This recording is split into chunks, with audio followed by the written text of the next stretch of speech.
یوون یکی از ناحیه‌های اگروصنعتی ولایت ختلون به حساب رفته همساله و دستاوردهای نظررس اقتصادی و اجتماعی در رشد اقتصادیات کشور سهم نظررس دارد. در دوران صاحب استقلالی مملکت سمت‌های خواجگی خلق ناحیه به مراتب رشد نموده تطبیق تدبیرهای مهم اقتصادی و اجتماعی و مرام عملی می‌گردند.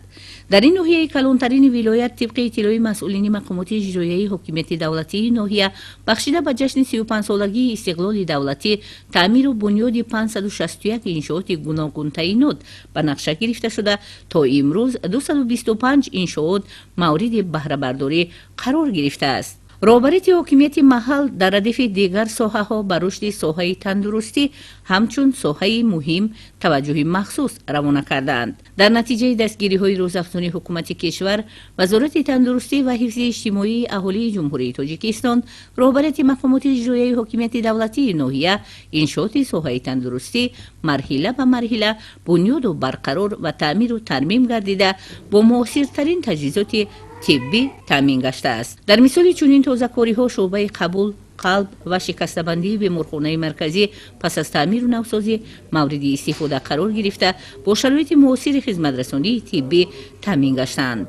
در دایره عملی شوی سیاست اجتماعی دولت و حکومت جمهوری تاجیکستان در اساس دستور و هدایت‌های سرور دولت شعبه‌های تولدی، نوزادان، زنانه، احیای تولد و جراحی پوره ساخته با تجهیزات زمانوی مجهز کرده شده است که باعث بهداشت صفت خدمت‌رسانی طبی به اهالی ناحیه و ناحیه‌های اطراف گردیده است.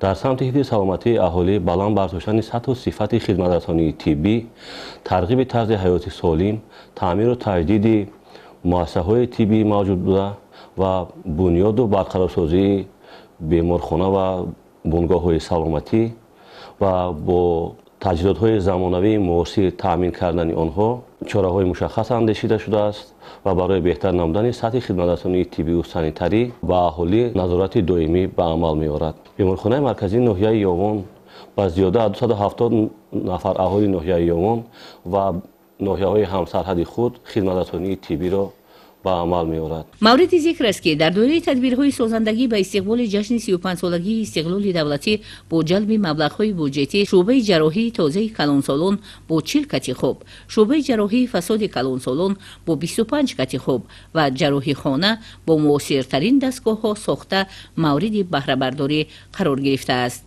شعبه تولدی بیمارخانه مرکزی ناحیه یوون از 118 کت عبارت بوده. در تولدخانه همه زنهای ناحیه یوون و زنهای بیرون از ناحیه نیز آمده به آنها خدمت رسانی کرده می شوند. در شعبه بیماری های زنانه همه نمود جراحی ها، همه نمود خدمت رسانی ها گذرانیده می شود. شعبه تولدی و بیماری های زنانه ناحیه یوون در سال 2014 از طرف پیشوای معظم ملت، بانک رشد آسیا، وزارت تندرستی پوره از نو ساخته شده با اسباب‌های نو و زمانوی تامین کرده شده است. همه شعبه‌های بیمارخانه از جمله شعبه زنانه بیمارخانه مرکزی با دستگاه‌های معاصر طبابتی استحصال دولت‌های پیشرفته جهان از جمله ژاپنیا، جمهوری مردمی چین، آلمان و فدراسیون روسیه جهازانیده شدند. سطح خدمت‌رسانی طبی در مؤسسه‌های ساحه تندرستی ناحیه مورد توجه مقامات محل قرار داشته، ضمن بازدید نوبتی رهبریت ناحیه از شرایط طبیبان و قبول و بسترسازی بیماران بازدید نموده به طبیبان جهت باز هم خوبتر به راه ماندن خدمت‌رسانی طبی صحبت درستند. عین زمان در ناحیه یوون 105 مؤسسه از جمله 100 مؤسسه‌های دولتی و 5 مؤسسه‌های خصوصی طبی فعالیت داشته 1981 نفر طبیبان متخصصان ساحه به اهالی خدمت طبی میرسونند. رهبری مقامات اجرایی حکومت دولتی ناحیه یوون با استفاده از تمام امکانیت‌ها کوشش به خرج می‌دهد که بر رشد اینفراستراکچور این ساحه مهم و بلند برداشتن سطح و صفت خدمت‌رسانی طبی تدبیرهای مؤثر را منبع نیز راه‌اندازی نماید.